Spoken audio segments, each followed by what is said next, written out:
మన ప్రభువును రక్షకుడైన యేసు క్రీస్తు అతి శ్రేష్టమైన నామాన్ని బట్టి ఈ ఉదయకాల హోసన్న దైవ సందేశాలు అనే కార్యక్రమాన్ని వింటున్న దేవుని బిడ్డలను మీకు శుభం కలుగునగాక. అందరికీ వందనాలు తెలియజేస్తున్నా. దేవుని మాట ప్రతినిత్యం మనలో బ్రతికిస్తుంది, దారి చూపుతుంది, కృంగిన వేళ ఆదరిస్తుంది. ఆ వాక్కును బట్టే మనం బ్రతకగలుగుతున్నాం. ఆ మాటను బట్టి మనం ప్రభువుకి వందనాలు చెప్పవలసిన భారం, బాధ్యత కలిగిన వాళ్ళం. ఈరోజు వాక్యాన్ని మీ జ్ఞాపకం చేస్తాను. అదేమిటంటే, మనల్ని కాపాడేవాళ్ళు కావాలి, మనల్ని మనం కాపాడుకోవడం నేర్చుకోవాలి. సహజంగా భూలోకంలో చాలా రకాల విద్యలు నేర్చుకుంటాం. కానీ సకల విద్యలో నేర్చుకుని ప్రావీణ్యతను సాధించిన వ్యక్తులలాగా ఉంటాం. కానీ మనల్ని మనం కాపాడుకోవడం, కొన్నిసార్లు మనల్ని కాపాడే వాళ్ళ యొక్క మాటలు వినడం అనే ఈ యొక్క కార్యక్రమాన్ని సాధన చేయడం ఇష్టపడం. అంటే అర్థం ఏంటంటే, అన్ని రకాల విషయాలు నేర్పరిగా ఉండి ఈ విషయంలో నేర్పరిగా లేకపోతే నష్టపోతావు కదా. సామెతలో ఒక వాక్యం ఉందని మీ జ్ఞాపకం చేస్తాను. అదేమిటంటే, బుద్ధి నిన్ను కాపాడును. 2వ అధ్యాయం 11వ వాక్యంలో ఇలా రాయబడింది. బుద్ధి నిన్ను కాపాడును, వివేచన నీకు కావలి ఉండును. ఎంత చక్కని మాట అండి. ఇక్కడ మనకు కాపలా ఉండే వ్యక్తి, రెండోది మనం కాపాడే వ్యక్తి. ఈ రెండు మనకు అవసరమేగా. అంటే అర్థం ఏంటంటే, మనలో కాపాడుకోలేం అన్నప్పుడు కావలు పెట్టుకుంటాం. ఇంటికి అప్పుడప్పుడు వాచ్మ్యాన్లు ఉంటారు, ఫ్యాక్టరీకి కొన్ని స్థలాలు. అంటే కాపాడేవాడు ఉండాలి, మెళుకుగా దాన్ని జాగ్రత్తగా చూసేవాడు కావాలి. అప్పుడు ఆ వాచ్మ్యాన్ వలన ఆ ఫ్యాక్టరీ కానీ వ్యక్తులు కానీ కలిగిన సమస్తం అంతా కాపుదలలో ఉన్నట్టుగా మనం భావించి ధైర్యంగా బ్రతుకుతాం.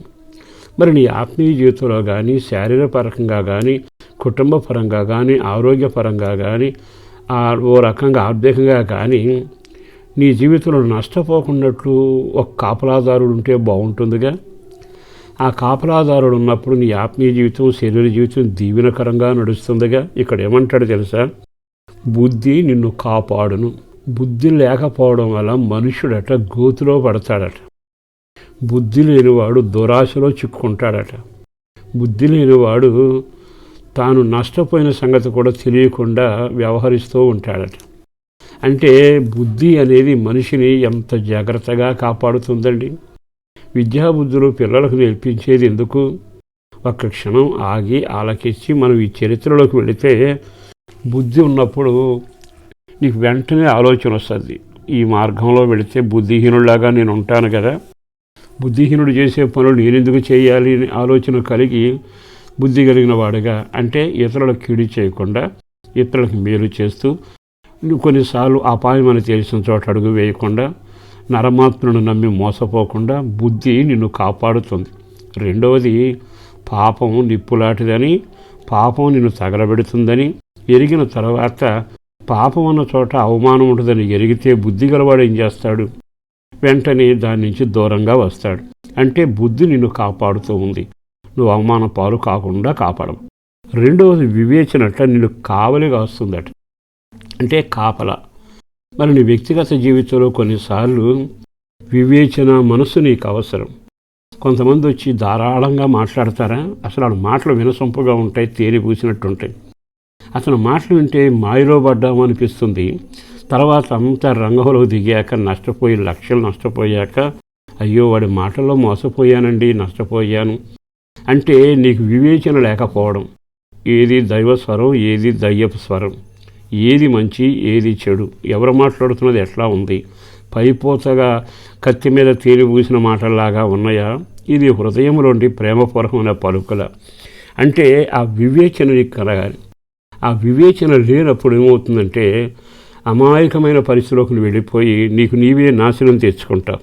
ఒక సేవకుడుగా నేను చెప్పగలిగిన మాట, వివేచన అంటే వివేచించగలిగే జ్ఞానం ఉండాలి. ఇది మీరు కొన్నిసార్లు కొన్ని జీవులను చూడండి, తన వివేచన చేస్తా ఆ వలలో పడకుండా జాగ్రత్తగా బయటికి వెళతాయి.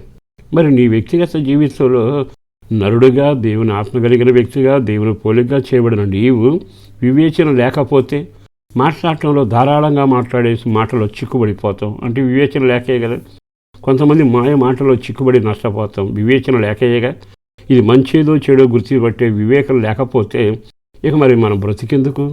ఈ రోజైనా ఈ మాటలు విన్నాకైనా నా యేసును బట్టి బ్రతిమలాడుతూ చెప్పుతున్నా, బుద్ధి వివేకం నీకుంటే నీ బ్రతుకు సౌఖ్యముగా ఉండునగాక. పరిశుద్ధుడును ప్రేమామడిన ప్రభు వందనాలయ.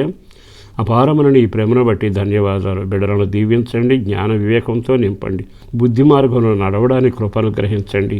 పిల్లల క్షేమమైన, తల్లుల భాగ్యమైన, కుటుంబంలో ఐక్యత అయినా, సమృద్ధి అయిన ఆహారమైన, రక్షణ భాగ్యమైన, చేస్తున్న దానికి ప్రతిఫలమైన కంచి వేసి కాపాడి అన్నిట్లో మీరుండి క్షేమాన్ని ప్రసాదించుమని యేసు శక్తి కలిగిన నామాన ప్రార్థించి విన్నవించి వేడుచున్నాం తండ్రి. ఆమేన్.